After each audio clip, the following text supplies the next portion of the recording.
La chair, c'est l'impudicité.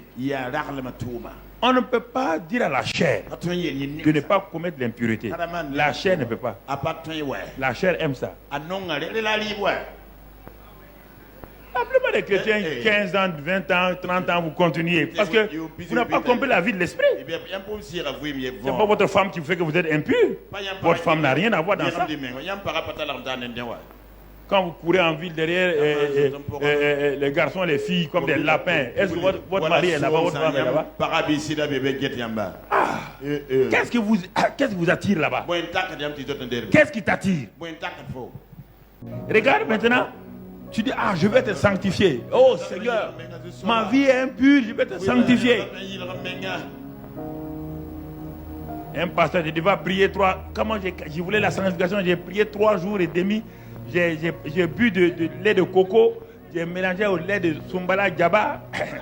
Mon ami, ça c'est les ingrédients des hommes. Lis 1 Thessaloniciens 5 et allons là-bas. Car ce que Dieu veut, c'est votre... Les gens ont peur de ce mot-là. Ce que Dieu veut, c'est votre...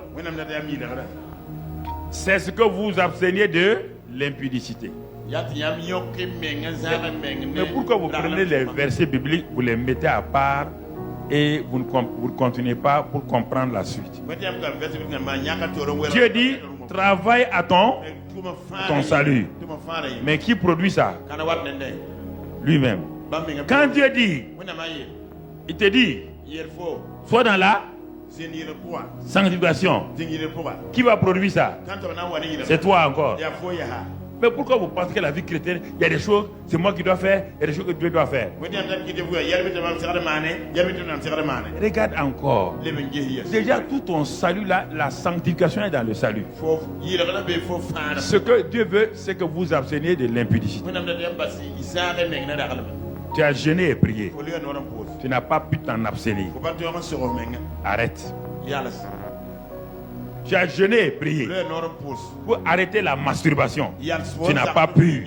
Arrête. Tu vas te frustrer et tu vas avoir l'incrédulité. Okay. N'arrête pas, continue. Va jeûner et prier. Dieu te dit, la vie de la chair, c'est l'impudicité. On ne peut pas dire à la chair de ne pas commettre l'impureté. La chair ne peut pas. La chair aime ça. La plupart des chrétiens, 15 ans, 20 ans, 30 ans, vous continuez. Parce que vous n'avez pas compris la vie de l'esprit. Ce n'est pas votre femme qui fait que vous êtes impur. Votre femme n'a rien à voir dans ça. Quand vous courez en ville derrière les garçons et les filles comme des lapins, est-ce que votre mari est là-bas, votre femme est là-bas? Qu'est-ce qui vous attire là-bas? Qu'est-ce qui t'attire? Regarde! C'est que vous abstenez de l'impudicité.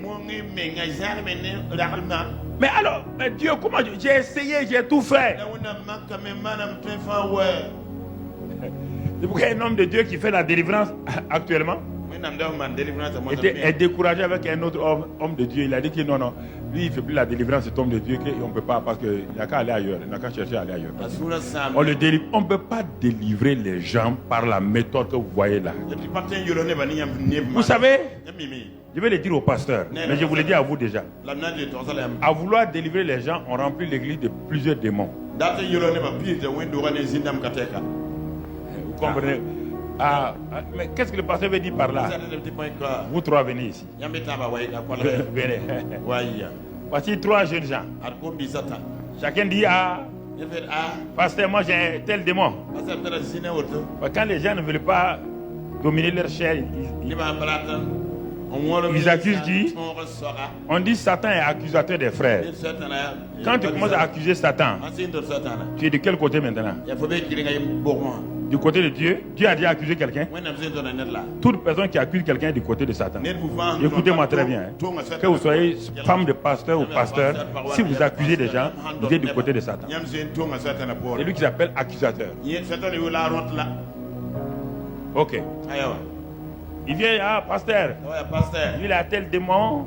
L'autre a tel démon. L'autre a tel démon. Ah, on a appris que tu fais la délivrance. Formidable. On a appris que tu fais la délivrance. Mais regarde ce que Dieu Jésus a dit sur la délivrance. Jésus dit qu'il nous a donné le pouvoir de chasser les démons en son nom. Mais il ne s'est pas arrêté là-bas.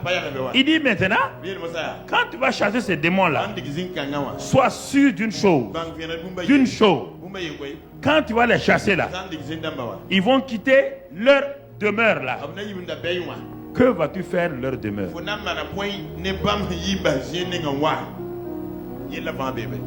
Moi, je te préviens que quand un démon est chassé, quoi que tu fasses, il revient dans son ancienne maison pour chercher à rentrer. Et s'il trouve la maison là vide, il va venir. Regardez maintenant. Voici une église de 3 membres qui vient de commencer. Le pasteur veut faire la délivrance. Il n'est pas au courant que la délivrance n'est pas chasser seulement les démons. C'est de remplir ces gens-là et de les sceller par la parole afin que les démons ne viennent pas. Chacun d'entre eux a un petit démon. Il les chasse au nom de Jésus. Le type il tremble. Et puis il a passé sur délivré. Il s'en va là-bas. Au nom de Jésus, il tremble. Il est délivré. Il va là-bas. Au nom de Jésus, il est délivré. Il s'en va. Le pasteur est content. Toute l'église applaudit. Les gens sont tombés. Ils ont roulé à terre. Ils sont délivrés. Regarde, il n'a pas la révélation. Il n'a pas la connaissance. Qu'est-ce qu'il va produire dans sa propre église? Il a commencé son église avec 3 jeunes gens. Chacun avait un simple démon. Oui ou non? Il a chassé ces démons-là. Il ne les a pas remplis de la parole et tout. Il n'a pas fait tout le cycle. Ces 3 jeunes gens-là restent ouverts. Son démon part chercher qui? Il vient maintenant. Il trouve la maison vide. Il y a combien qui rentrent là-dedans? 8. Lui aussi, il y a combien qui rentrent là-dedans? Il y a combien qui rentrent là-dedans? L'église avait 3 démons, oui ou non? Maintenant, l'église a combien de démons? 3 fois 8, 24.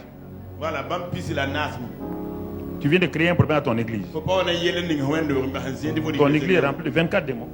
Le pasteur, maintenant, il a des problèmes. Il dit qu'il est parti chez 7 autres démons plus quoi? Plus forts.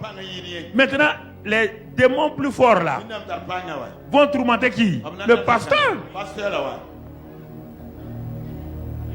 On dit, ah bon, c'est toi qui es venu chasser nos petits là. Nous on est là maintenant. Chasse-nous, on va voir. Et le pasteur commence à déprimer. Et ces chrétiens commencent à... Il dit, mais pasteur, ma vie est pire qu'avant. Je ne comprends plus. Ma vie est pire, pasteur. Est-ce qu'ils vont croire à la délivrance encore? Pourquoi les gens? Quand je parle, les gens croient que je suis contre la délivrance. La délivrance, dit Jésus, elle a 3 aspects importants de la délivrance.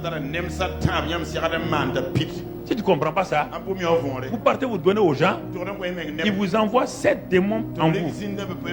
Et votre situation est pire qu'avant. Merci. Voilà. C'est une parenthèse que j'ai voulu vous faire. Alors, pour la sanctification, qu'est-ce qu'il dit? 1 Thessaloniciens 5, 23, 24. Dieu me dit de me sanctifier. Il dit que le Dieu de paix vous sanctifie, lui,